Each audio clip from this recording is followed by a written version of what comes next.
Kahit mahigit 10,000 taon na ang nakalipas mula nang ang mga pusa ay naging domesticated, hindi pa rin nawala sa kanila ang kanilang instinct na mag-hunt ng kanilang prey.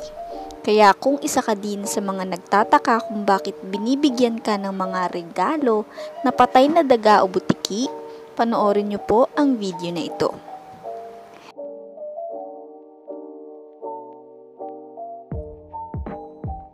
Dapat muna nating tandaan na ang mga pusa ay isinilang na para mag-hunt.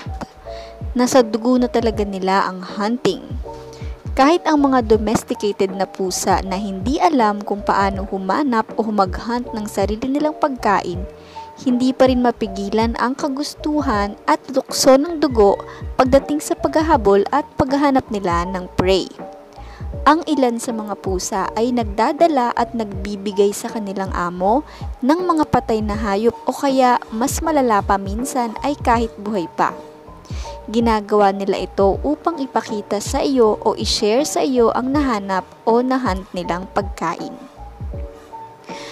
Bukod pa dito, ang mga pusa kasi ay mga pack animal sila at kadalasan gusto nilang ibinabahagi ang nakukuha nila sa kanilang pamilya.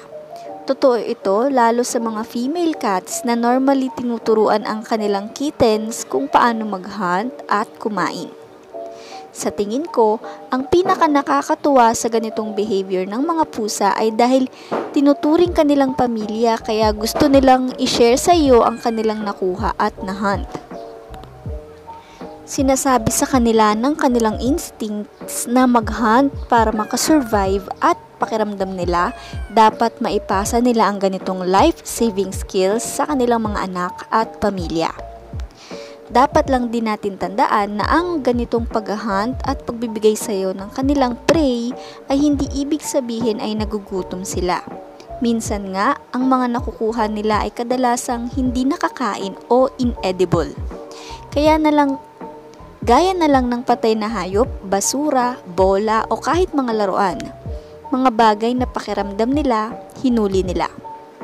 Ngayon, kung ayaw nyo na makatanggap ng mga regalo mula sa inyong mga alagang pusa, ganito po ang pwede ninyong gawin. Bigyan nyo siya ng oras para sa laro. Makipaglaro po kayo sa kanya. Kumbaga, i-redirect nyo po ang kanilang atensyon mula sa pag-hunt papunta sa pakikipaglaro ninyo. Sa pamamagitan kasi nito, masasatisfy ang kanilang prey drive kahit naglalaro lang sila. Ang mga pusa po kasi ay kailangan ng may mental stimulation.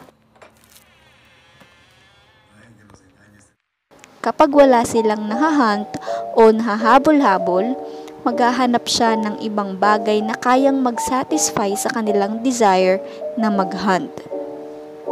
Gaya na lang ng kapag habang naglalakad ka, bigla ka na lang niya susunggaban dahil iniisip niyang prey ang mga paa mo na dapat niyang mahuli at habulin. Kaya mainam po na bigyan sila ng atensyon at oras para makipaglaro sa kanila dahil hindi lang sa nababaling ang kanilang prey drive mula sa hunting, kundi nagsisilbi pa itong exercise para sa kanila.